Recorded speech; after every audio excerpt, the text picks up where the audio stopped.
Welcome, everyone, to our latest episode of The Testing Room, where three of the gaming industry's best video game consultants who have never actually consulted on a video game bring you new topics each and every week. As always, I'm Alex, aka The Godfather. I'm Christian, aka Sudo45. And I'm Preston, aka The Faceless.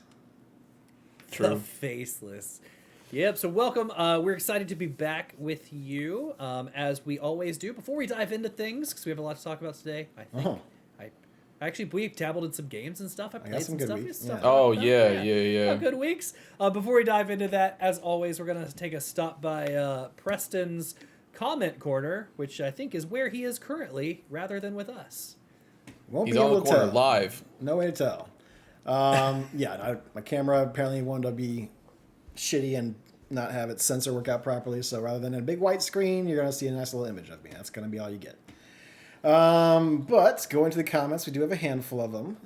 First one, all three of these are going to be from the weekly prologue for this past week for the Cyberpunk 2077 is Still Broken prologue. I love the thumbnail you used for that, by the way, on the podcast. Thank you. This one's from Jake. So, in regards to the Witcher stuff, one of the higher-ups that has been in charge of the story direction for the games since the first game is still in that position for Witcher 4. I think the story will be fine. Also, and that's what I told Christian that yesterday. I think we were talking. I read that more too. Research on it. Yeah. Fingers crossed. Yeah, we'll see. Hey, God bless. Yeah. Also, the games really have nothing to do with the novels. They don't take place at the same time and are not based on one another. Characters from the books just pop up in the games. Also, I think Cyberpunk gives you every right to criticize the future of Witcher games, but I think Cyberpunk was CD Projekt Red's first big fuck up like this, and I have to believe that they learned their lesson and will take their time to make Witcher 4 a great game. I'm huffing copium, but I think that's a fair thing to say. So, and Christian, just so you know too, one thing I forgot to say because I've learned this today is the director, or one of the directors of Cyberpunk, actually left this studio. He's no longer with CD Projekt because he went with another Witcher person and started that new studio that's doing a Witcher-like game. Sure. Right now, I'll have to look it up, but he's no longer there. So fingers crossed. So I was just thinking, to be very clear about my issues with Cyberpunk, the technical issues aside, I think the game is at a point now where it plays fine. Like, there isn't any issues with how the game plays.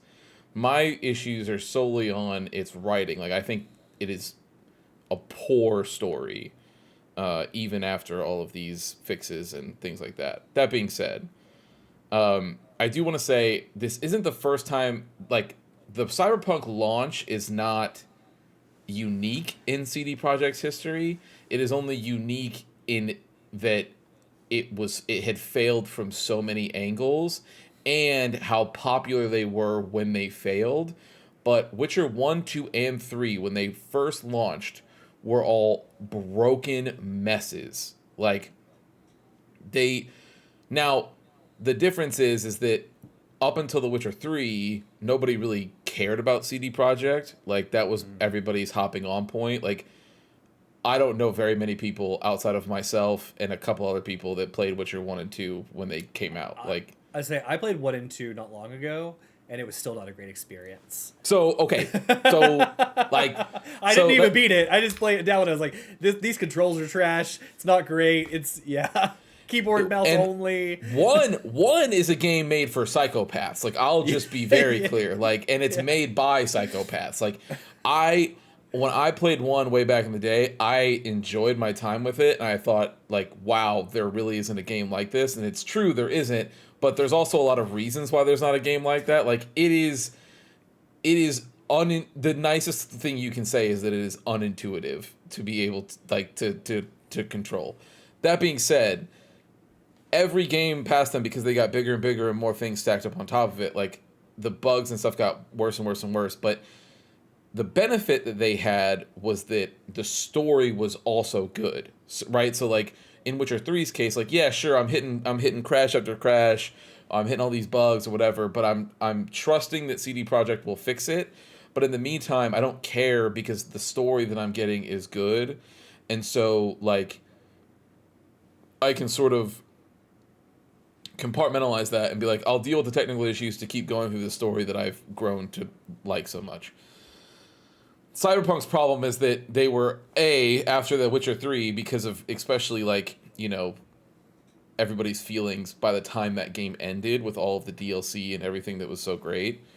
They were on top of the world, so more people now than ever who hadn't played any of the Witcher games were like, Cyberpunk, I'm going to get on the ground floor of the next CD Projekt game. Like, I'm not going to let it miss me like I did the Witcher stuff because I didn't ever play the first two or whatever, right? Or I don't care about fantasy or whatever it is. Don't forget how impressive that launch trailer, the teaser and the stuff was leading up to it. Like, yeah, the lie, yeah.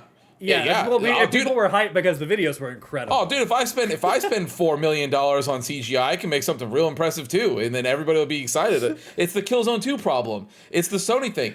Killzone 2 comes out and everybody looks and they're like, "Holy shit, this trailer's incredible!" In the game, they go, "Sony, this isn't what you said." And they're like, "Yeah, fuck you though." Yes, but it was so unique and different. I mean, when it came out, the lie that was sold was pretty. It was a pretty lie. It was a world we all wanted to live in. Yeah. Again, that's what I'm saying though. But yes.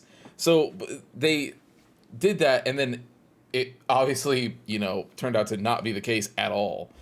And on top of that, the story and everything else sucked. And so, like, you had a perfect storm of people being like, well, fuck this forever then. And, yeah. So, but I think that's why this is the only part of it is unique. But CD Projekt is known, like, so far they're batting 4 for 4 on launch a game, and it Broken is a technical games. nightmare. Like, the difference is that at least with the Witcher games, there was something for you to latch on there that you liked, whereas Cyberpunk, there was nothing that anybody could latch on to because it was awful. And so you're saying that promising a trailer in a game while showing video from a quote-unquote unreleased NVIDIA hardware is only going to lead to success. A quote-unquote unreleased NVIDIA hardware that apparently never existed, and NVIDIA must have thrown in the trash after allowing you to make. Yeah, I think it's a bad idea. Yeah, for sure. Okay.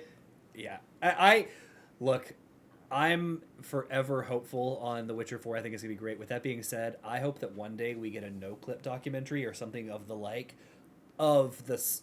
the whole process leading up to Cyberpunk, man.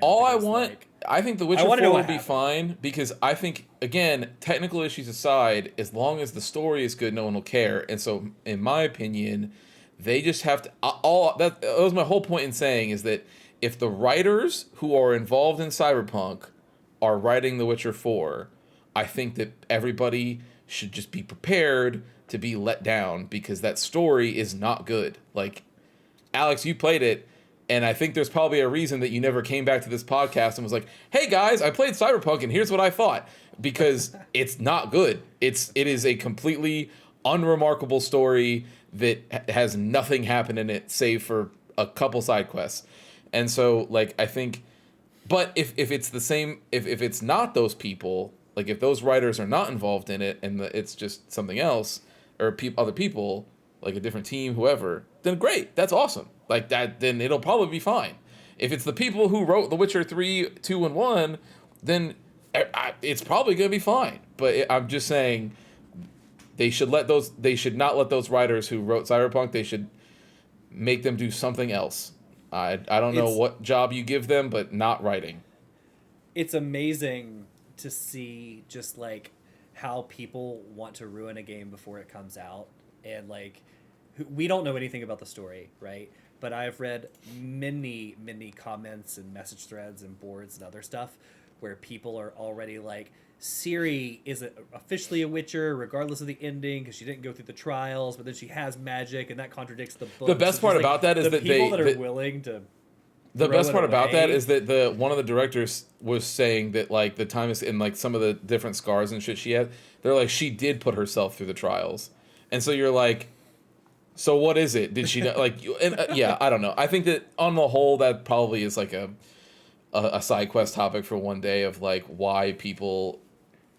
I think that there's people who need to move on from this hobby but have no other they have no other idea about what they would do. Like, I think there's a lot of people who hate video games that are still playing video games that just need to do something else with their time. Like, I don't know. I think that, like, we see it all the time with games that come out or before they come out, where they're just like, yeah, they're so primed and ready for something to go bad, and then if nothing bad happens, like for instance, like say Naughty Dog's next game, because I know we were talking about that one because that was a hot button one for a little bit.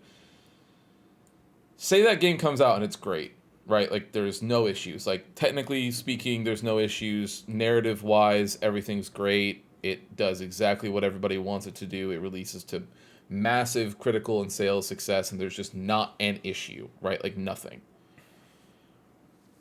You will hear less about that game than if it was worse. Like, oh yeah, people will just go, oh, okay, well, fuck it then, I need to move on to something else. Like, I have nothing here to be mad about, so I'm just gonna move on. I'll just do something else now, and it'll just be on to the next one or whatever. Like, I think there's a lot of people who just either hate themselves now, or, you know, angry that things aren't the same anymore. And I mean, it's like the same problem that we talk about all the time with, like, people who, you know, get upset about, like, the current state of like a World of Warcraft or whatever, right? And they're just like, no, I just want everything to be like how my life was in 2004. And you're like, I hate to break it to you, man, but that's never coming back. Like, you're a different person. The world's different. Everything's different. You can't be in 2004 anymore. Like, I know you wish you could go into a Blockbuster and fucking get a bunch of movies, put those in, and then level up from 1 to 60 on World of Warcraft and talk with your friends over Ventrilo client, but guess what? It's not happening. So just, like, move on. Like, let it go. Like, I also have nostalgia for that time, but it doesn't make it so that it poisons the well of everything new that's going to happen, right? Like, you can still be excited about new things. And if you can't bring yourself to be like, I find nothing special about right now, or I everything makes me mad and I just want to go back to that time and do that, then it looks like it's time to move on to a new hobby. You should try woodworking or something. I don't know. Like, wouldn't you love to know what fact you lost to remember Ventrilo client? I have not heard that word since 2005, and we used it. So I would love to know what fact you unfortunately had to trade off to remember that one. So, I mean, you guys know, man. Like, I have sometimes a probably borderline weird, like, encyclopedic knowledge about certain video game things that I just won't ever lose, and I don't think it's I don't think it's a matter of I deleted something to keep Ventrilo client. It's what did I even not allow to download to keep that knowledge there instead? You know what I'm saying? I couldn't even tell you, like, not only could I have recalled it if you asked me, like, that chat, but if I had, I would have just known it as Vent. Like, I wouldn't have even known. Yeah. I mean, that's what everybody uses. Like, I wouldn't even remember the whole word.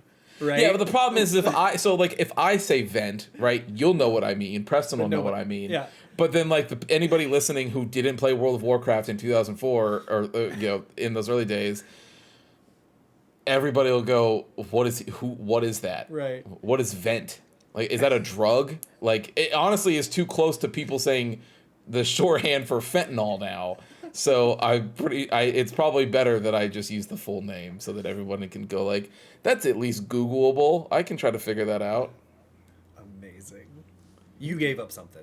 You're. I assume God looked down and, like, as you remember that, he's like, oh, you're gonna pay for that one. I don't think it's a matter of giving up something. It's that I blocked something. Like, something that was supposed to enter my brain was like, unfortunately, we are full at capacity.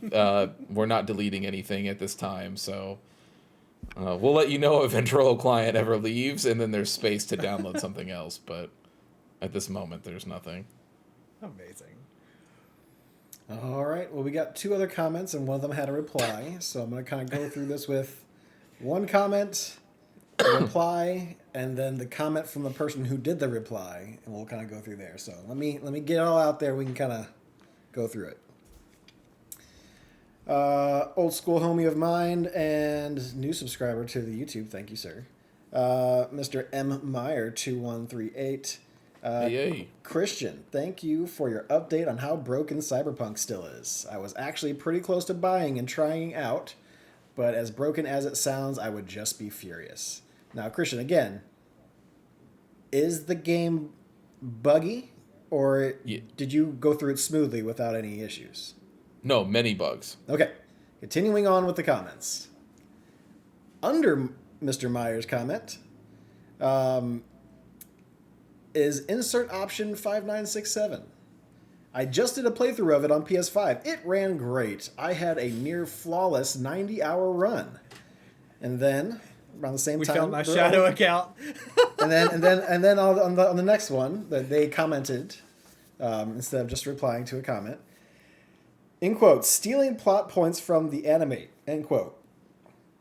Christian is really reaching and overall seems pretty uninformed. The Witcher games are not adaptations of the books. Cyberpunk is also based on the tabletop series, which has a bunch of source/lore books. Okay. Yeah, but I wasn't saying... You just got told. You did. Yeah, except that it's wrong. So the problem is that I didn't say that The Witcher was stealing plot points from anything. I think the Witcher part is an addition to like you being quote unquote uninformed, and stealing plot points from the anime is also a part of that. I agree. Also uninformed. Yeah, I bet you do. Of course you do. Yeah. Tickling you. What? Hold on, I gotta try to read this because that's like a. It's the wording and the sentence structure is off. But essentially, Yeah, if you want me to reword it for it's you, a little rough. let's do it this way. Stealing plot points from the anime is a quote from Christian is really reaching and overall seems pretty uninformed. Cyberpunk is based on the tabletop series, which has a bunch of source/lore books. Also, the Witcher games are not adaptations of the books. That's how that sentence structure should have gone. But those are thoughts put together. So okay, yeah. So here's the thing. So there's they're not one-to-one adaptations from the books. But when you write something, if you're writing a story based on characters and things that are in a world that already exists, you are basing it off a book. And just because you are doing something different than the book does not mean like Geralt still exists in those books. His character has already been written. Like the people who all the writers at CD Projekt Red knew who Geralt is and is going to be, and so it's really easy to then do his character arcs off of things that are already written. So that's number one. I don't Again, I'm not telling you that you can't like this game. So like me saying that I didn't enjoy Cyberpunk or whatever is like weird that it's hurting your feelings, but that's the other thing. He didn't say it was hurting his feelings or their feelings. I didn't say that. Well, they're very upset clearly at me, especially when they're going to say that I'm Reaching uninformed. and overall pretty uninformed Christian. Right. Yeah. So the second part is, and I'll just get to this then, Preston, if you'd like to unplug your ears for a little bit, we can do this. No, it's fine. I'm not worried about it. You know me. So yeah, we can just talk about it. I would love to get a comment back then about how the story between V and Songbird in the game is not basically shot for shot what happens with David and Lucy in the anime. I think that it's fucking crazy that we're gonna pretend like it's not. Songbird needs to go to the moon, and that's where Lucy wants to go. They're both going there to get out of situations that they've been put in outside of their control, and they want a new life to start over. Those both things happen. You have to do it in such a crazy ass way as well, where David in the anime is fighting against Atom Smasher and all these other corpo people to be able to save Lucy, to be able to get her out and be able to send her to the moon. And in the game, V is doing the same thing with Songbird, where he's fighting against the entire government of Night City to be able in an airport and killing everyone in their path to be able to load her onto the plane himself and get her up there. I wish, and Alex, I know that was going to be I know you're going to, but I wish I could tell you that it's different than that. It's just not. That's what it is. Now, the benefit to Phantom Liberty is that you can choose to betray Lucy, or Songbird in this case, and then that gives you something different. It also gives you one of the worst endings in Cyberpunk. So sure, if you went that route, if you betrayed her, then it is probably, at least at the end, it is different than Cyberpunk, the anime. It would be like if David shot Lucy in the head instead, and then dapped up Adam Smasher and was like, cool, we're both fucking super jacked, chromed out people, let's go. Like, I'm kind of, whatever. So there's that piece. But yeah, I think that saying that the Witcher games are not adaptations of the books and they were made completely in a vacuum is insane, considering that it's just not the case, but two, the creator wouldn't have tried to sue CD Projekt after the games made millions of dollars, and they when they bought the license from him originally. So, I mean, to be fair, I think a lot of that lawsuit was that he felt as though the original deal was undervalued, which and he felt like did but he valued it. He was the one who said, "I don't give a fuck. Right, These video games are never going to do anything, so you guys go ahead and make them." I think they went and and took their own creative liberties on his books and did their stuff, and then he got mad that they had no money. But I'm just saying that if he felt like that the deal was undervalued because he did not think that those games were going to go anywhere, like clearly a deal, if they bought the license from him for the Witcher stuff from the books, they clearly took something from the books to be able to create this whole world and do those things. Like, I don't know, that's just very silly. Again, I hope that everybody who plays Cyberpunk loves it. I did not have that experience. I thought the story fucking sucked and it was not enjoyable. And I ran into plenty of bugs and things that if I was playing through and like, if I didn't want to see how that ended and I didn't want to go through it we weren't doing this fucking show, I would have quit. Like so I had tons of hard crashes. I had tons of things where nothing worked right. I had fucking one where I was stuck underwater and kept getting pressed into ground over and over and over and over again. Like, I don't know what to tell you. I think that when people try to downplay other technical issues, I think it is the most, and all three of us work in tech, so we know, there is nothing more infuriating works for me saying an issue and being like, I have found an issue. And then someone goes, I don't know, works fine for me. And you're to be fair, they played on PlayStation, so it's probably because of the hardware testing limitations. It's probably more solid on PlayStation than it is on PC. Maybe. I will say that I have seen people who have done the cross-save stuff and took a save from PC that was crashing all the time, tried to load it onto PS5, and then it immediately hard crashed as soon as they loaded it. So, I don't know. Yeah. And I'll say this. It is what it is. With my experience, not outside of Christian's amazing superpower to just find bugs, Facts. I have like the opposite of that. So I played Skyrim when it first came out. I beat a main campaign, if you will, not everything, but I beat the main story of Skyrim, go into the whole like fucking celestial area or whatever. I didn't have one bug in my entire playthrough of Skyrim. That game had plenty of problems, plenty of bugs, was fairly broken when Skyrim first came out. It's one of those games we all kind of say whatever, it's just that, game developer, but had plenty of issues. Just because you didn't have any issues with your game does not mean that it is a flawless game.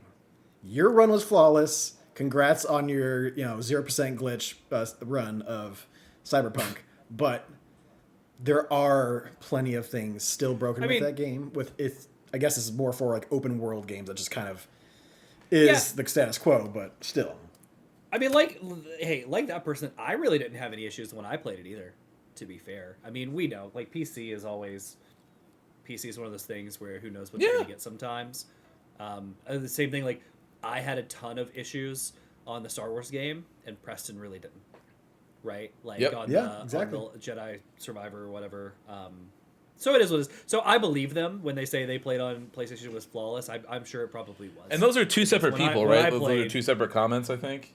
So it was Mikey, and then we had... Oh, it's the same person, just commenting to Mikey, and then yeah, Oh, commented then a on separate one his where own, they were upset. his own That's opinion fine. was inserted, if you will. Yeah, it sure was. I would love a retort because you made Christian. Yeah, insert opinion. real We spicy for a appreciate minute. your I'm interaction. not spicy about it. I appreciate You know any what's time spicy, Christian has to get defensive like that. So Yeah. go ahead. First of all, and, it's not share some more. it's not defensive. I like you Just like can you're being think right that now? all you want. Huh? Say like you're being right now. I'm not being defensive right now. You're not. You're being a little defensive. You're being a little defensive. I'm not. It's fine. I mean, what I- you're doing I- exactly is being defensive. That's okay. That's a little. Okay, just by me saying I'm not. This is like the whole thing. Like fucking yeah. You're no. just making it even more defensive as you keep on going. Yeah, by That's okay. speaking. So the only thing I should do is just not talk, and then it won't be defensive because I'm not speaking. Whoa, hey, you're coming hot. We're just. Right, but that's we're just what's talking the option? Christian, What's the man. option? We're just- Christian. Yeah, jeez, yeah, oh, man. exactly. So stupid. Yeah, no, I just the stealing plot points from the anime again was specifically talking about that DLC, and like I said, if that DLC is not just like fucking Edge Runners, then I gotta know. You watch something else then. We watched something else. We watched totally two different. I mean, it animes would be 'cause- great. So the person that that put that comment, if they would like to explain that side and why they feel like it's different, I would love to hear it. Like we'll Yeah. read that stuff totally. Yeah, if you're So- if you're still listening, you know. we appreciate your interaction. So we'll have Absolutely. this. We'll have this conversation. We're not afraid. We're Yes, worried I'm not about mad at all. I just did not like Cyberpunk, but I want to be very clear. I'm happy that you did. Like that's You great. didn't I say- think you didn't seem everybody. very happy a minute ago. I think everybody. Shut up. I think everybody should. I think everybody should like the games that they like. I want everyone to enjoy games that they it. play. No matter Like how no much one you should. dislike it. Yeah, like look, dude, I would love nothing more than fucking like FIFA or Madden or 2K games to be good because I want those people to stop being miserable people. Like they hate their lives. They're so mad about all of the gambling and all the other dumb shit that's in those games. Like I would love for those games to be good. Like I want those people to be happy.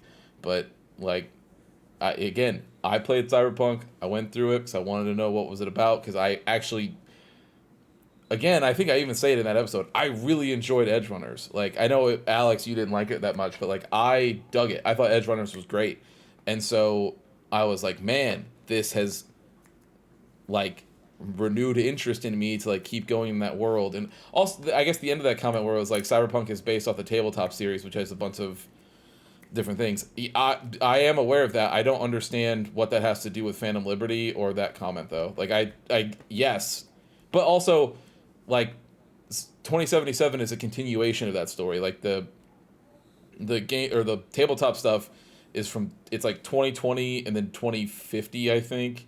And then 2077 is the game that happens. So, like, but I mean, they have a whole world. Like they've done the comics too that are. Oh yeah, it's a cyberpunk world. Yeah. Yeah, like I know, like Johnny Silverhand is in like the tabletop game 2020, and like I think Atom Smasher is like a fail state in that game. Like if you take too long or something, how too many turns goes by or something like that, like Atom Smasher shows up and you just die. Like that's just what it is. So like yes, they've progressed it over, but again, that's not what I was saying. What I was saying was that Phantom Liberty takes stuff from the anime, and it just, like I said, if we watch two different shows, if Songbird and Lucy's story does not line up for you, then I don't know what to tell you, but it is what it is. All right. Well, that's the comments. That's all we got. Appreciate everybody chiming in, getting Christian all riled up. Yeah. Got a resting heart rate of 63 over here. I'm riled up. Yeah. We'll have to. I didn't know you finished Edge Runners. One of these days on the podcast, I'll have to talk about that. Yeah, you did. I talked about We it. talked about it nonstop. Did we? Non-stop Non-stop. is a stretch. It's his new favorite anime. Yeah. Non-stop. Now, every time we Yeah, bring up not- Cyberpunk, he always mentions Edge Runners. No, we'll have to talk about it like offline. I don't recall your thoughts on that. I just Hollow Hero. Hey, is so boring. hey, if there's a horny anime I out not- there no, that see- Christian likes, it's got to be good. But we don't. okay? We talk. We No, don't know. actually, here's the thing. I do remember we did have this talk because I remember you saying that same thing about David last time, and I said that I think that it. What did I say? I think I remember saying something along the lines of, I think it shows how much you hate love or have no love in your heart or something like that. And then I brought up the fact that it's the same thing about the Ellie situation where you were like, I'd have shot Ellie in the head 3 times if it meant I could have had a chance at doing whatever. And I was like, clearly you've never loved or cared for something before, because clearly that's how you get to that. I'm a gambling man. So it's something. But yeah, no, I didn't think David's story was hollow at all. I think that it was just like you had a guy who was very in love with somebody and wanted to do whatever it took to save her, and he was pretty sure that he wasn't going to. I still think by the end of it, up until David probably knew that it was too late, I don't think that he thought he was going to die. I think David thought that there was always going to be a chance for him to dechrome and come back and be able to go hang out on the moon and do whatever. But then Adam Smasher ripped off all his limbs, and he was like, well, that's probably not going to happen. In my opinion, they made him a very selfish character.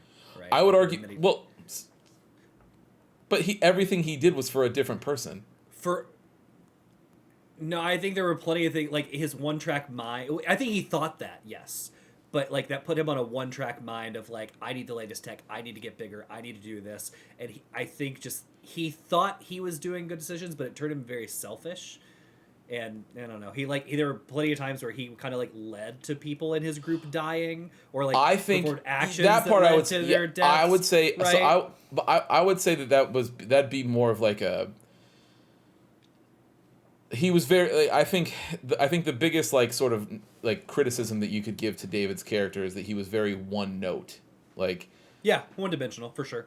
Right. Which I think is fair, but I think that I think, like, by the end of it, it's more of, like, I think that the whole anime is just a love story between David and Lucy, and it really is just like that, whatever that looks like to you. You know what I mean?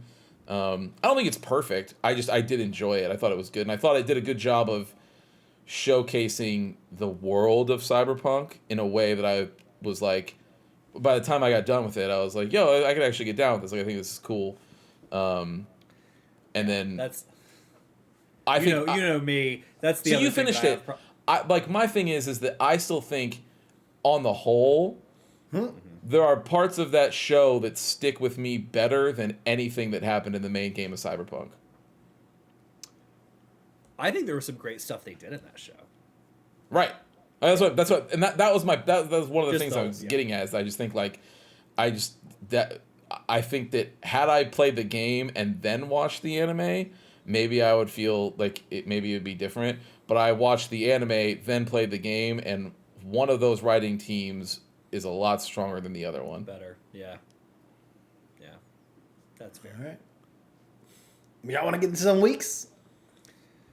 You can do that. Yeah, let's do it. Christian, you want to go first? That's fine. Yeah, I can do that. So, let me look and see here. I'm going to see what all I played. So, yeah. So we did, Alex and I have been getting into, we did offer it to Preston, but he politely declined at this time. He will be joining us whenever this ends early access. But we checked out Path of Exile 2. So that game went into early access, has been in early access for a month now. I think it's been like a full month now. Yeah, because I was, that's right. 'Cause Yeah. I was in Alabama, and I was talking to a couple people that were playing it too. So Yeah, so I think it has been about a full month now. But it is fantastic. Like, I was gonna wait until it left early access and I was gonna get into it.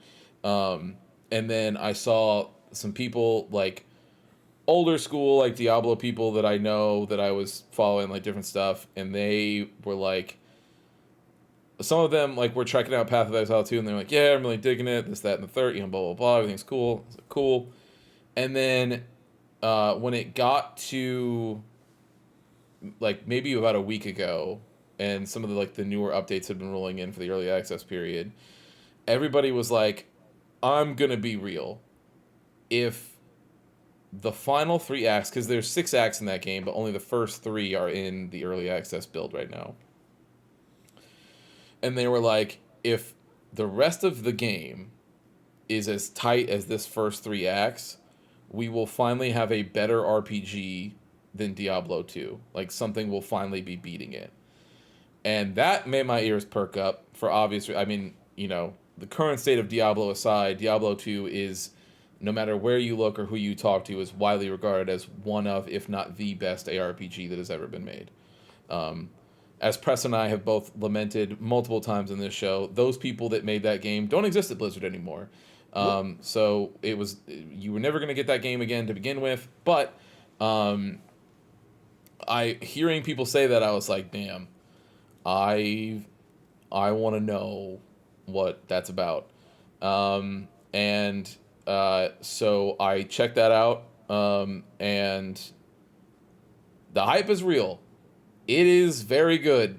It is, like, down to, and Preston, you would know, because I know you played more of it than, like, Alex did or whatever, but, like, you will immediately, as soon as you get in, even the soundtrack is hitting notes from Diablo 2 era, like, gothic sort of soundtrack stuff. Like, they're going for that. All of the enemy designs, like, not even just like boss designs, which boss designs are great, but like even regular fucking enemies, like fodder enemies, have great designs that you can just look and be like, you know, there's all sorts of stuff going on there. The intro for the game on how you pick your classes is probably one of the strongest intros I have ever seen. Like, it's clever. I'm not going to spoil it for anybody. If you feel like looking it up, you can look it up. Path of Exile 2, like, class selection, and I'm sure you'll find a video. But it's strong. It's like when you do it and it happens, you're like, damn, that is certainly a way to do it. Yeah, I've immensely enjoyed my time with it. I probably honestly would have already been done with it, or like gotten to the quote unquote end game of the early access and doing like the torment maps and stuff. But Alex and I are doing that together, so we're just running through it. We were doing it with also a friend of the show, Travis, but he left Alex and I behind so rudely. It really hurt us, and he's gonna be sassy when he hears this, but he did play it off like he didn't know where we stopped or got. Well, the way he played it off, this was the funny part, was when he got in and we were talking about it. He was like, "I didn't even know I was finishing Act 1. I had no idea." And then he goes, "And I didn't." He goes, "You guys are already at Act 2." He goes, "I didn't go to Act 2." Yeah. Only to come to find. Not 30 seconds later, he was like, "Actually, I'm already in the caravan area." But he's like, "But I didn't go any further than that." It's like, "Oh, okay, so you definitely got into Act 2 then." But it automatically teleported me there. What could I do? It's like, well, that's fine, but you said you didn't even go. But then we were like, but it doesn't automatically teleport you, because you have to talk to a character and hit "Take me to Act 2," and then it takes you there. So like, that's not true. But no. And the best part is he tried to equate. I can't wait till this is this. And he was just like, "Oh, I can imagine him in his car, just like ready to lose his mind." So much grinding to catch up to how far ahead of me you guys were in Final Fantasy. Yeah, 14. We played the game for 6 years before you joined. I was like, bro, I didn't even know you when I started playing that game. Like, that's not, you can't be that. I can't be held against that. That doesn't make any sense. No, you guys played at the same time. Yeah, and just in case when he does hear this, we still have not done any of the main story of any of the patches. We're still looking to do that together. True. So. And we also haven't went any farther into Path of Exile either. True.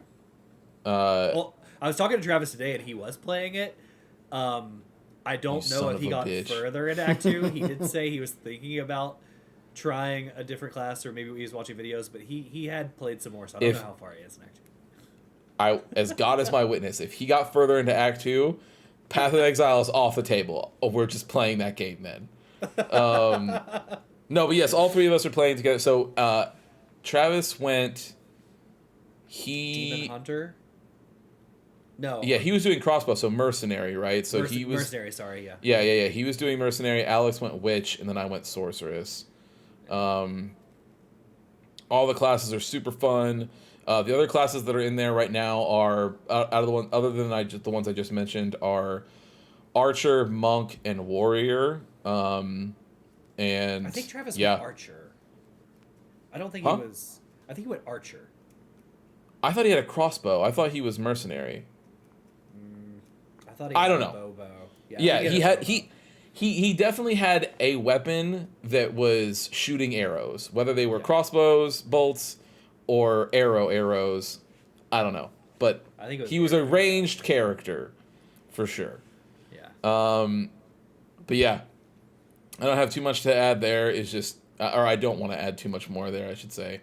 But it's the truth. And if you are a fan of Diablo 2, but you might, just be lamenting the current landscape for ARPGs in general, or even if you tried Path of Exile 1 and didn't like it, because that was me. I tried it way back when, and when people were telling me it was the second coming of Christ, and I tried it. The battle system for Path of Exile 1 is nothing like the battle system for Path of Exile 2.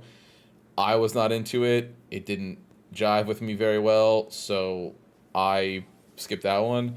Path of Exile 2 clicks with me way more. And yeah, all the hype you've heard about it is for real. It's very good. The other thing that I did was,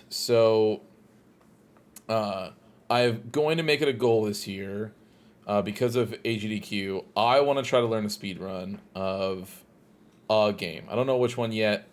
One of the things that I downloaded was I got the PC port of Jak and Daxter working. So it's a fan project called Open Goal. And it is essentially like a way that is running the game like natively on PC. And it has like a speedrunner mode in it, different things. Like it can tie into live splits and all this other stuff, which is really cool. I really honestly wanted to get it working just because I wanted a way to play that game in a easier way that's not an emulator, and be able to use like full graphics powers behind it. Man, when you have a PC power in that thing, that game still looks good. Still looks real good. It looks exactly how I remember it looking on the PS2. So yeah, I've been really digging that. Shout out to those developers. They have Jak 2 in a mostly working fashion. Jak 3 is not working at all right now. They're still working on that one. It's completely like none of these people are getting paid to do this. I think they have like a Patreon that you can join. Maybe I think they have ways that you can reach out and donate them if you want, but otherwise it's completely like just, hey, we're working on this in our off time kind of thing. But shout out to them. You're doing God's work. It's so cool. What an awesome project.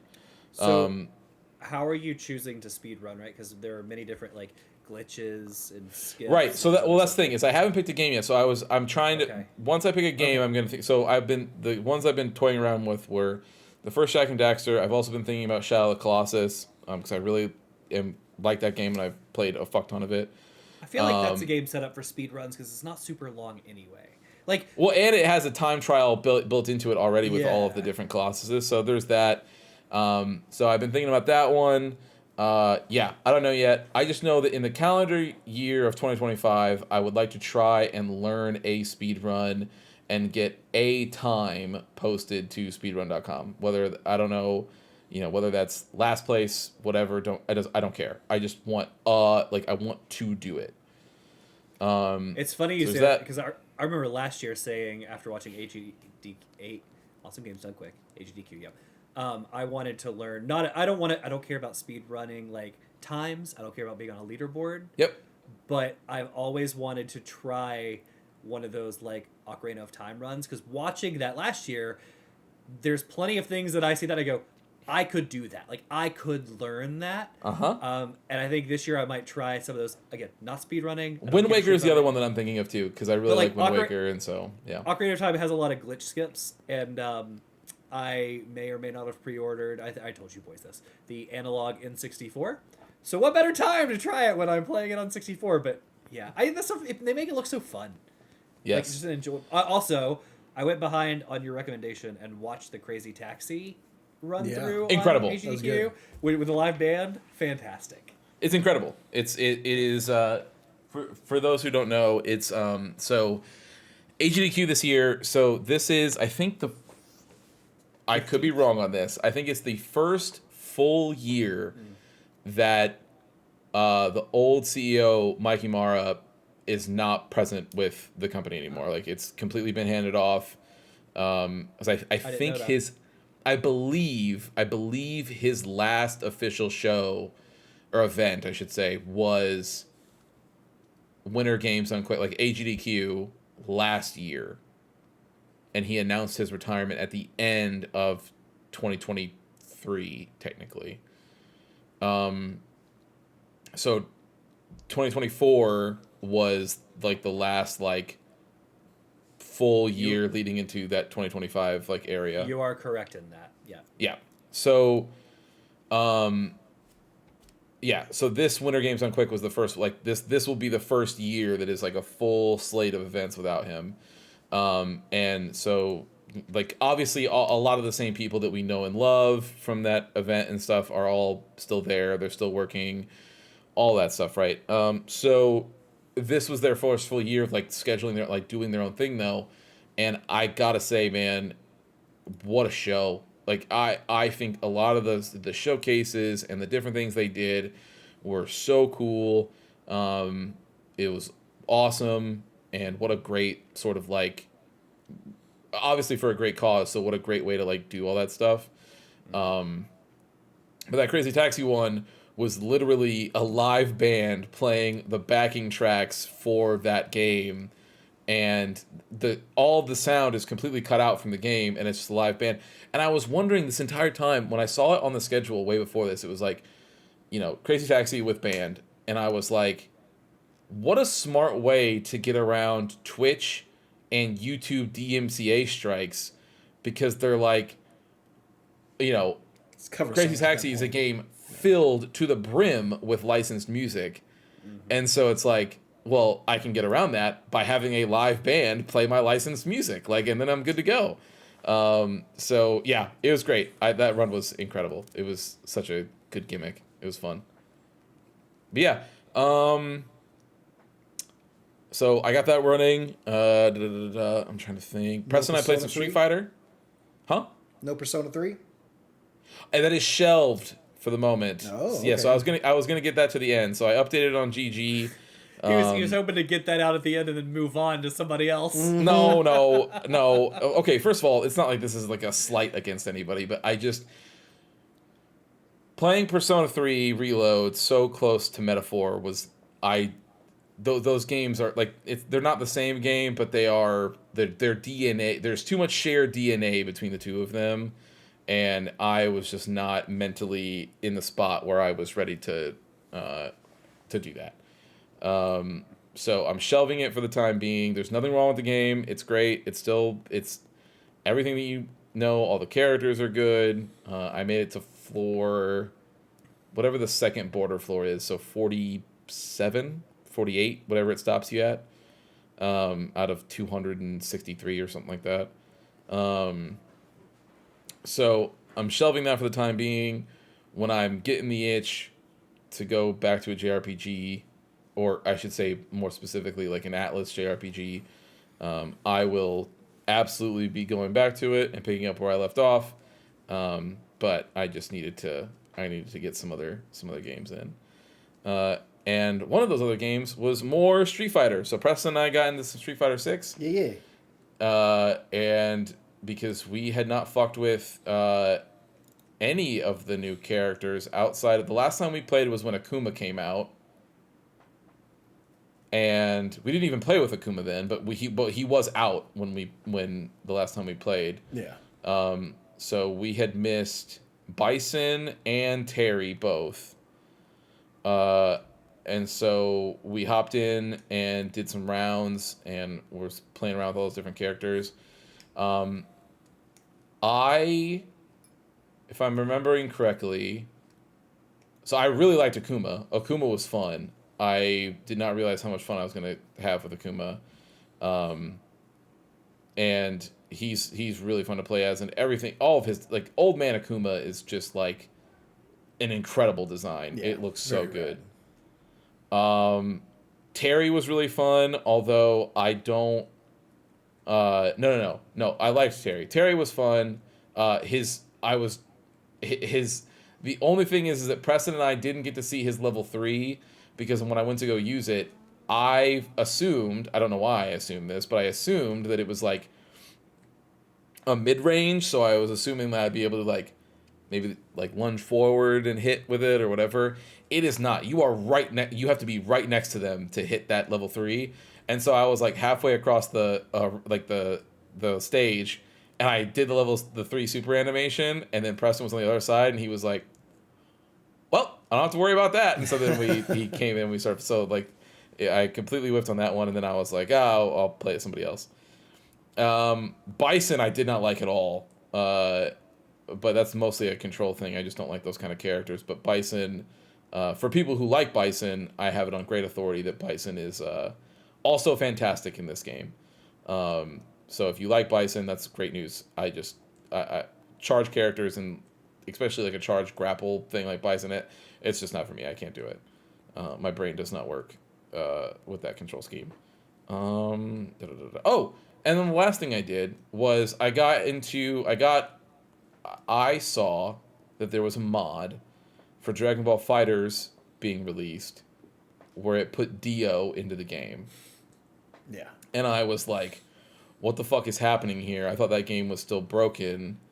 What's happening? Turns out that the bugs and different things that were happening with like spectator mode and some of the other stuff after they implemented rollback netcode in Dragon Ball FighterZ has been fixed. Surprise to everybody.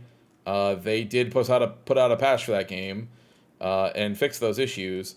And so now, like, that's it. The game's done. Like, it's not going to get any more support. There's not going to be any more characters. There's not going to be anything. There's no more balance patches. No more Gokus? No more. There are 18 Gokus. They've had enough Gokus. Yeah. I don't know how many Gokus there are, but I know it's more than you would think and less than you more hope. than 5.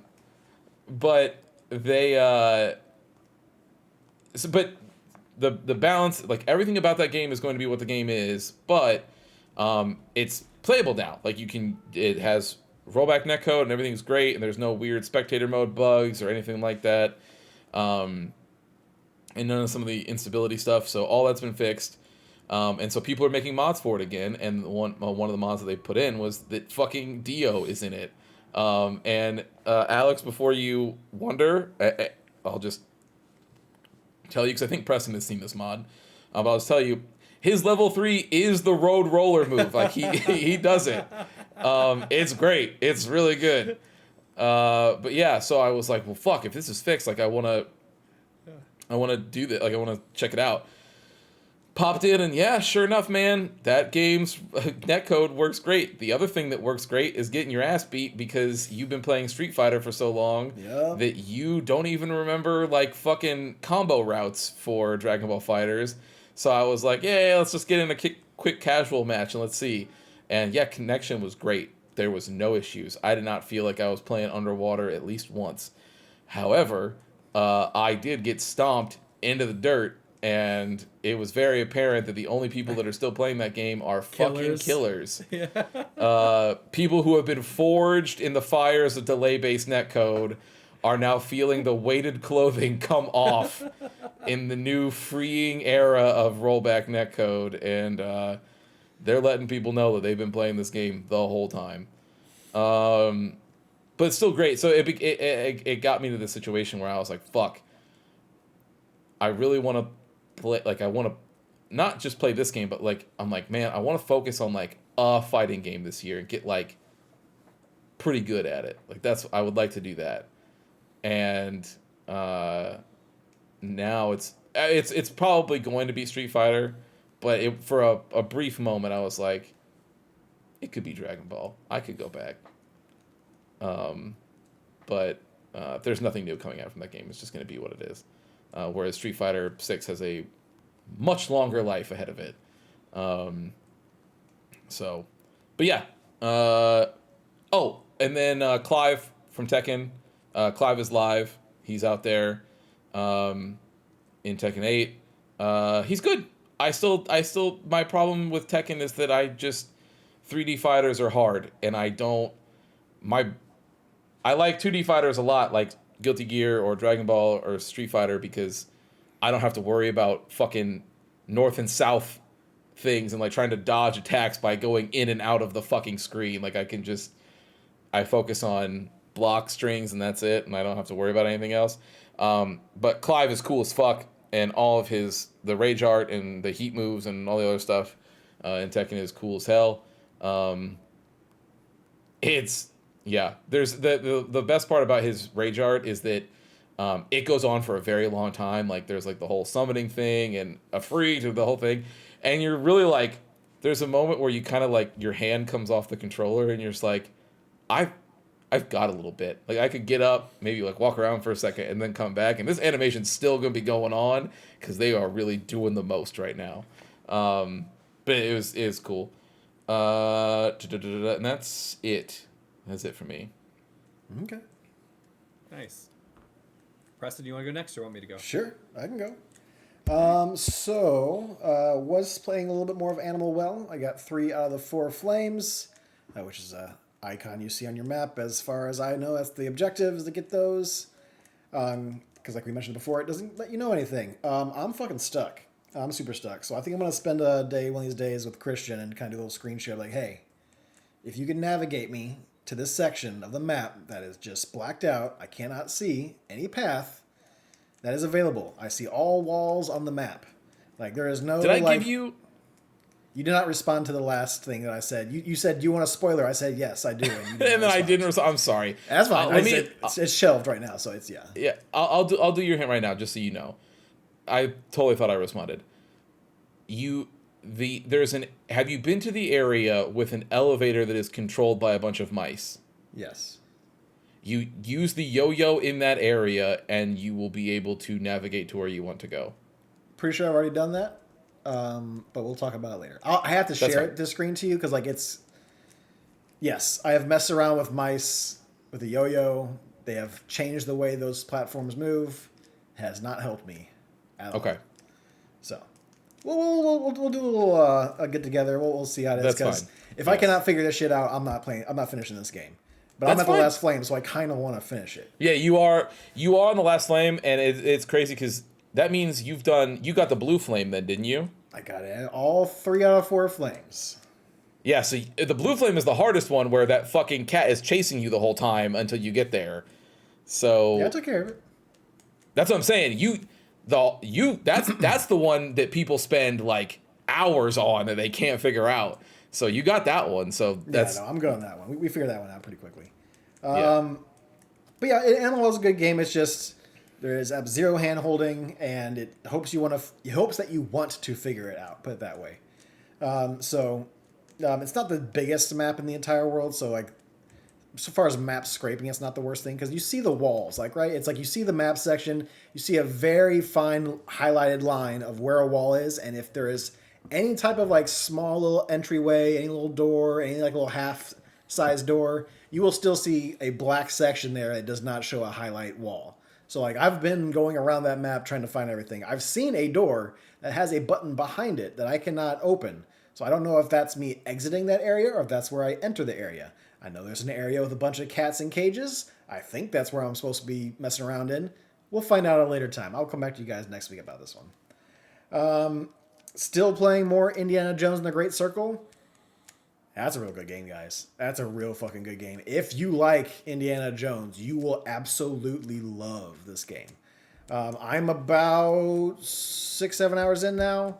I've left the first like kind of main area. I mean, obviously you start off at school and then go somewhere. But that second area, the Vatican, I've now left that area. I have not started off in another section, but It's nailing everything that you want in an Indiana Jones game. Sometimes they get a little bit lost because they want you kind of to explore the area. I think it's kind of silly that me and someone else are like moving like the inside of a building in the middle of the Vatican and no one is automatically noticing what we're doing. And it's making loud noises. It's not like the game does not doing audio for it. Like, no, it sounds like concrete moving in concrete or like just rock for that matter. And I'm like, I'm pretty sure that some of these fascists would probably hear this in the background and go, what the fuck is happening over there? But it hadn't happened. So I just love that it's one of these fascists. Yeah. Just call them Nazis. It's so silly. Dude, I know. Well, it's like Nazis mixed with like other things. So it's like, it's either way. But I'm enjoying it. Looks fantastic. Plays well. Like I said, if you're into Indiana Jones, this game is like 100% for you. And then while I was watching AGDQ, I'm like, I want something to play on the deck. I'm stuck on Animal Well. Indiana Jones is not something I really want to play on the deck. I want to see that on the big screen kind of deal. It looks so fucking pretty. So I was going through the family share plan. I'm like, okay, let's just kind of go through here and see, like, if anything just grabs me. Kind of see if I want to do a little dabble. Got around to the Fs.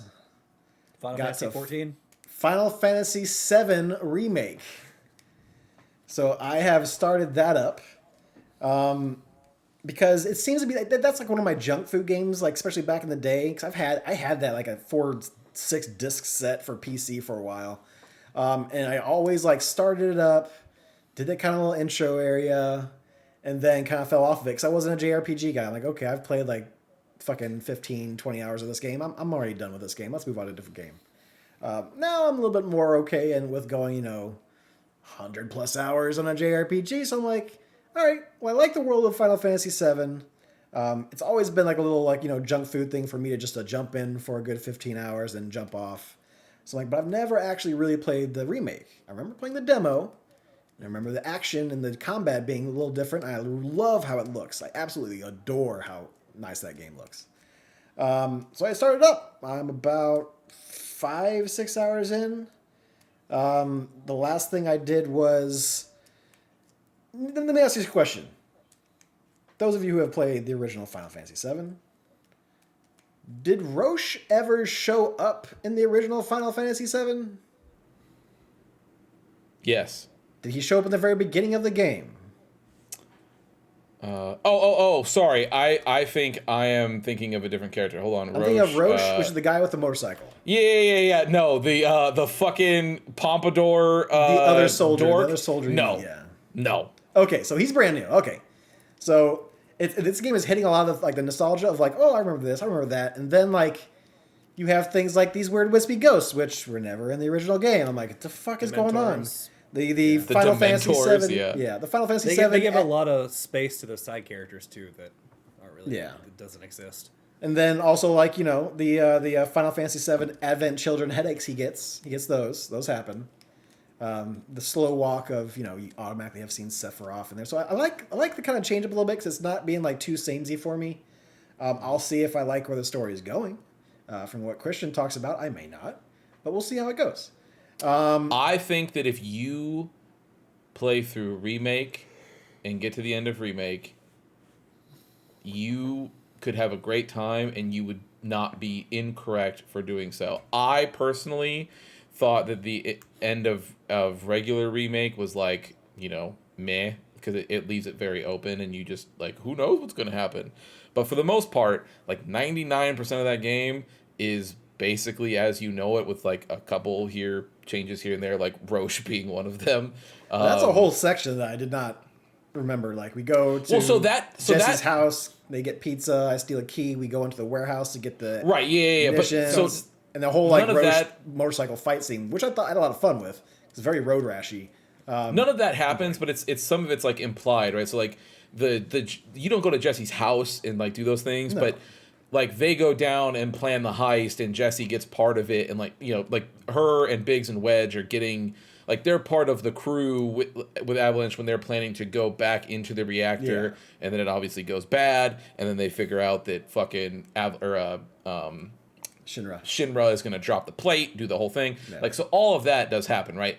But yes, that specific part of it is added for remake, because they fluffed some of that stuff up and to give more characterization to those characters. But Roche is completely he is all.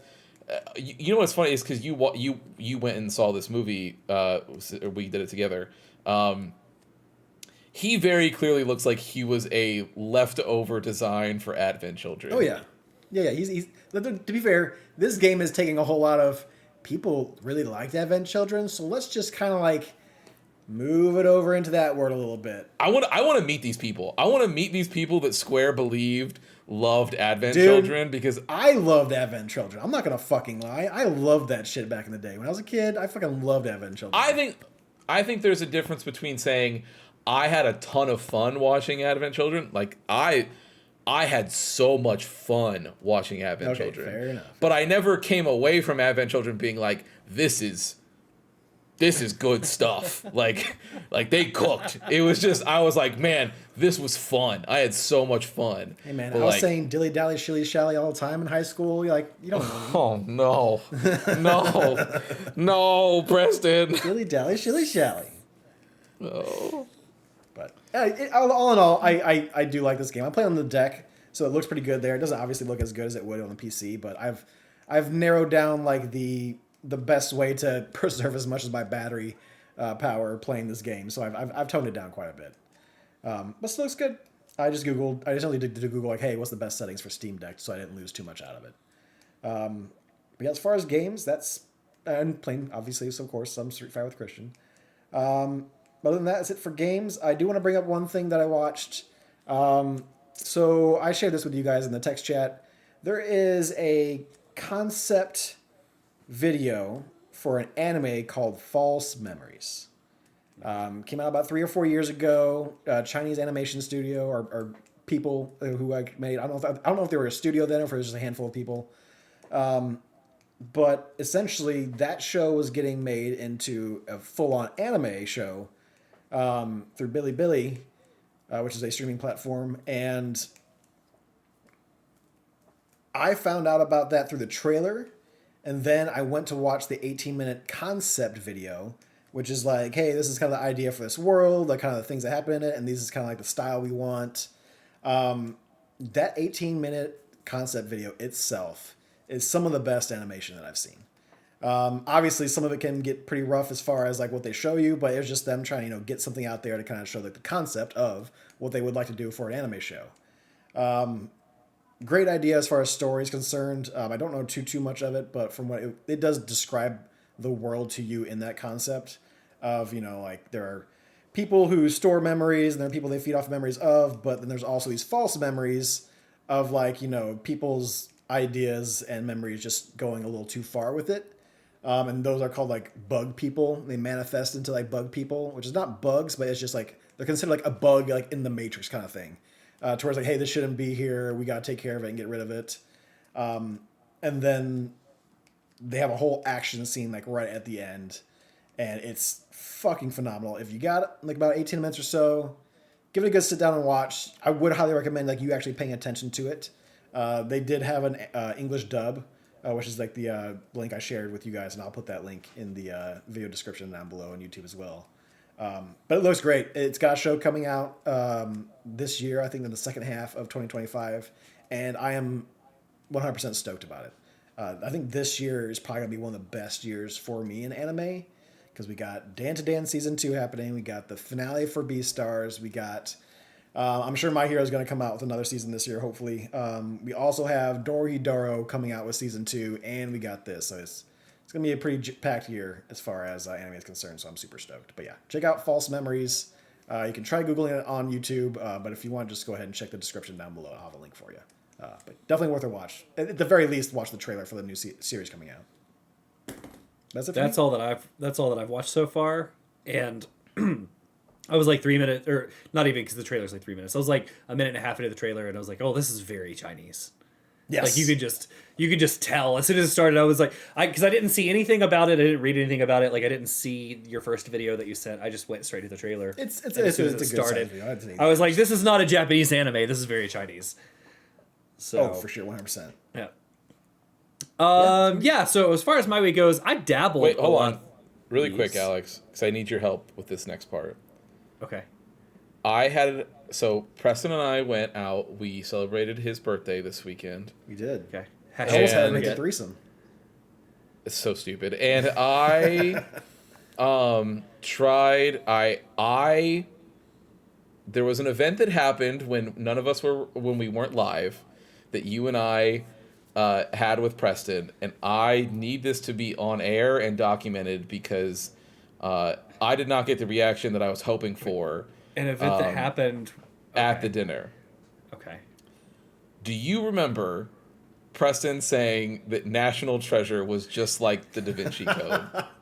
Yes, he said the same movie. I said not even close. One has America's beloved talent, Tom Hanks. The other's Nicolas Cage, and he said they're pretty much the same person. And we freaked out and said I didn't say they they were the are same not. person. And he No, said he said the movies were the they're same. Movies. And you're like, but you said no because he also said they were the same person. We said no. He pushed back. He said, well, they're both like white guys. That not was wrong. the answer. That did happen, but Yeah. mostly he was like, oh, but they both deal with like secrets and stuff. And Yeah, we were it's like, like Yes. historical secrets, and like the Da Vinci is somewhere within both of those movies. and I was like, this is just absolutely heinous. And I said, It is furthermore, also I'm so confused because Da Vinci is not in National Treasure. thank you. Are you That's sure? what I No, fucking said. it's not. Are you sure? That's what I said. Oh, Thank you. Watch But it I mean, I again. don't. so here's what happened. So then, and to be just so everybody's listening, after that happened, I said, I never want to hear shit about me not knowing something or not knowing fucking Christina Ricci of all people when one of the people yelling at me mistook Tom Hanks for Nicolas Cage. So there's that. Didn't mistake those two. I mistook the movies that they're in because they're both very samey. Those two movies, I feel, are Those both very movies samey. are just not the same. But They're just not the same. They're not. I can only imagine they get to the part where they're talking about the founding fathers, and Preston's like, "Oh yeah, I know the founding fathers: George Washington, John Hancock, Leonardo da Vinci." So I say this at the dinner. My wife is there, Preston's there. I say this, and Alexa says, I She did mean, not. they're like pretty close. Yeah, And I was They're like, like Vindication. pretty not. yeah, that's why I was like, fuck you. I literally put my hand, I was like, fuck you. Like, I was like, you're doing this on purpose. Historical conspiracies, hidden codes, are kind They're of not like the historical. same. That's just not, the Da Vinci Code is not a historical conspiracy. That's not what it's based on. But that's, well, so, all I wanted was this moment where it was put out into the ether now. Sure. Everybody can know where we Comment down stand. below Everybody if knows you where think Da Preston Vinci stands. Code and National Treasure are similar or not. Let me know. Let me know your opinion. Insert opinion there. So, at what part, when they find this like temple underwater that leads to this grand treasure in National Treasure, is similar to this girl who comes from like the bastardized child of Christ, and the Vatican is trying to like hide it? Assassinate her. How are those two things even remotely the same? Two white guys looking up like a treasure or something hidden They're- with codes Dude, they're and such. not even similar Thank you. white guys though. Again, you can continue with your week. I just wanted this out in the ether. I needed it to be out there so that it could happen. Because I feel like we can move on. I can't spend too much time here because I feel like it's I'm going to lose almost my like- mind. It's almost like it's rude to even consider Tom Hanks and Nicolas Cage like Both of those actors remotely are on the national same treasures, okay? They are not though. Yes, they are. They're both really good actors. They're not though. They One are, is though. notoriously made fun of for how terrible he is. Oh, Oh, Nicolas it Cage hurts is my not a bad jaw. actor. He has done bad acting, I agree, but he is not a bad actor. I have loved a lot of things that he is in, and he has done.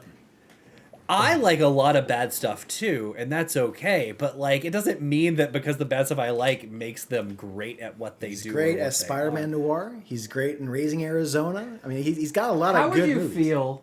how would you Oh, feel God. You were yelling. If she says yes, I'm gonna be so happy. if someone compared Nicolas Cage being on the same playing field as Tom Hanks, like they're essentially the same actor. I did not say a same actor. It I is said blasphemy. Thank you very much. No, It's no. blasphemy. Wait, more specifically, That's all. ask her how she feels about National Treasure Yeah. compared to Da Vinci Code. Is National Treasure and Da Vinci Code the same movie? No. No. Thank you. Thank Not you. at all. Not at all. Yes. That's it. Yes. Preston's Glad you the found same someone else, actor in Christian. The same movies. Has he watched both of those movies? She Oh, asked that's if you what even I'm watched wondering. both of 15 years these ago. movies. Okay. That's all. Thank you. Oh. All right. So, let's get into my week here. Whew. Yeah. Ridiculous. So I dabbled a lot this week. First I'll start talking about what Christian said. I played Path of Exile 2.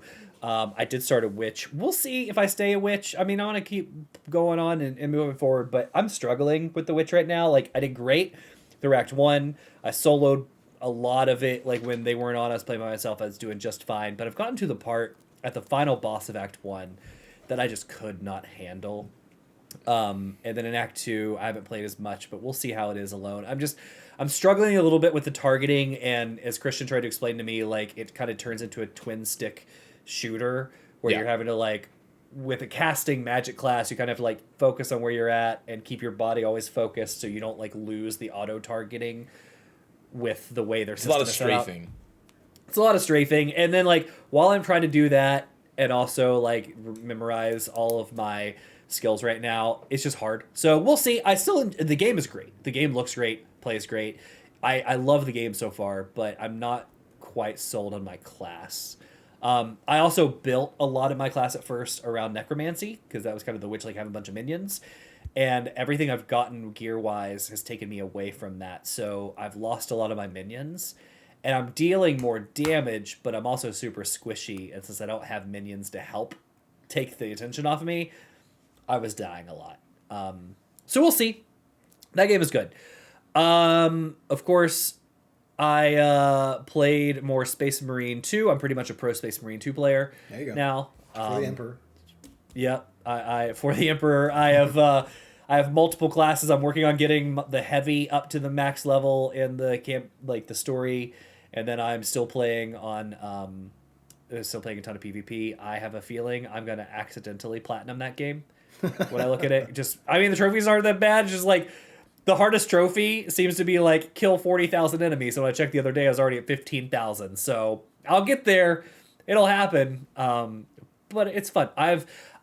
It's funny, and we'll have to talk about this someday, but, like, it's funny how certain games grab you, right? Like, I don't know what it is about Space Marine that makes it stick out to me or whatever, but for some reason, this game just, like, hooked me, which is, like, a completely unexpected game. Man, 40K is cool as fuck. I've been trying No, to tell I know, people. but, like, but we played Space Marine 1, and, like, that was fine. And there wasn't. Yeah, but dude, that's so long ago. No, I know, but, like, my experience with 40K was a little bit of lore here and there that I knew, ancillary lore, and that game. There's no reason, and I'm skipped telling you, on. when you get to Rogue Trader, you're gonna really dig it. Yeah, you guys played this without me, right? And, like, it wasn't until I downloaded it and you guys came back to play with me, but, like, it's because Preston believed the good word. He was I know. like, "Yeah, man, I'm ready to All receive for the the Emperor." Emperor's light, dude." So I love it, but like I said, that's all I've been playing. Not really. I played some other stuff. So I've been playing Splitgate with friend of the show and host of the show, Jake. Fourth host of the show, I guess. I've been playing that with him and friends. So the guys I used to play Halo with, we're playing Splitgate. Great little arena shooter, having a lot of fun there. Beyond that, I dabbled in a couple of games I'm not going to talk too much about because I know that they are potential book club games. But I saw you on them. These motherfuckers playing my book club games. I know. Well, so here's what happened. I was looking. All the games I just mentioned are played on PC, right? And, like, I was hanging out and I want something on the Steam Deck, and I'm not really, like, into 14 right now, to the point to where, like, I still play 14 every day. But I'm not doing story, and I'm not doing, because I'm waiting on Travis and Christian, dailies, I'm not yeah. doing some other stuff. Yeah, so I'm, like, doing Beast Tribe quests. So, like, I'll hop on to get my reputation level up with, like, some friends, like, story friends, right? NPCs, if you will. But that takes a total of 15 minutes. So I'll log on 15 minutes, knock them out, and quit. Right? So I'm like, what can I play on the Steam Deck? And I was looking around, and none of the new games that we had like grabbed me. Nothing in the library really grabbed me. So I was like looking for old stuff. Same thing Preston did, going through family sharing. And I saw 2 games. I saw Wolfenstein: The New Order. I actually saw Wolfenstein: New Blood, I think. I bought and the then saw that you had like collections all on sale of them. for, like super cheap. Yeah. Yeah, and I was like, you know what? I could probably play this on very easy and just roll through these stories because I've never played these games. So I played Wolfenstein through the first mission and a half. I was like, this is fun. I'm gonna turn it off, go to something else. So I quit playing that one. It was a good way to take up an hour of my time. Sure. And I was like, great, liked it. Could see myself playing it for a book club. Didn't grab me tonight enough to like want to play the whole game. So moving on. And then I tried Bramble. And I'm not going to talk too much about Bramble. All I'm going to say is I can't wait to play this game for book club. That's it. Yeah, It was fun. that is a Steph recommend for the book club. So we got that in the backlog. I played that for like 15, 20 minutes, and I was That's like, good. this game is right up my alley sort of game. Okay. So like I deleted it, put it back down. I can't wait till we get to it. You can always take That some of those seemed fun. recommendations. It's always. Yeah. option. No, I know. So anyway, yeah, that's my week. That's what I've done. So I dabbled a lot. And then of course, I played the game that we will be talking about later this week with our first gameplay, second part Part 1 of our video game Part book club. 1. So make sure you tune in to that. Yeah, as we catch you later this week and talk about. I'm never going to remember that stupid long-ass name, which is Zone of the Ender's second runner. Mars. Yep. No, Mars, that's the edition. No, it's just the edition. Just Thank you. second runner. So. Oh, real quick, before we end it off, I did finish Battlefront 2 campaign and DLC of the campaign on the stream. I wanted to mention that game, as far as the campaign at least, is very, very good. I think. It looks phenomenal. Like, it looks even better than Star Wars Outlaws. And that game is like 10 years old. The voice acting is incredible. The characters in there are very lovable. I enjoy them a lot. Even the voice of Lando is on fucking point. So, Nice. if you want a little quick Star Wars action, Battlefront 2 is usually on sale, the new one. Feel free to go through the campaign on that. Enjoyed it a lot. I have 2 weeks until when this releases. We'll have 1 week, but I got 1 week in between finishing that and when Jedi Power Battles comes out. So I'm trying to think of what I want to play for one day. So I've been toying around. I think I might start up just to have fun with it. A little game called Star Wars Super Bombad Racing, which is a PS2 kart racer for Star Wars. So I might have that sitting there on the shelf. I've never played it myself. I think I might just whip out the old PlayStation 2 and grab the old little fucking converter I have and toss it on the Elgato and see how it goes. So we'll see what we do next week. I'll have one in the background on my PC just in case it doesn't work out for the transferring. But yeah, that's it. Cool. All right. Well, with that, everybody, make sure you catch us later this week as we talk about Zone of the Enders Video Game Book Club Part 1 officially. It's our first one of the year. And with that, Preston, you know what to do. You can't see my peace signs, but hit it. Thank you for listening to another episode of The Testing Room. To catch up on past episodes or check out the newest ones when they drop, follow us on Apple Podcasts, Spotify, or wherever you get your favorite podcasts. If watching is more your thing, check out youtube.com/thetestingroom or Twitch TV/testingroompod. To leave comments and ask questions, follow us on Instagram @testingroompod and email us at testingroompod@gmail.com. See you next time.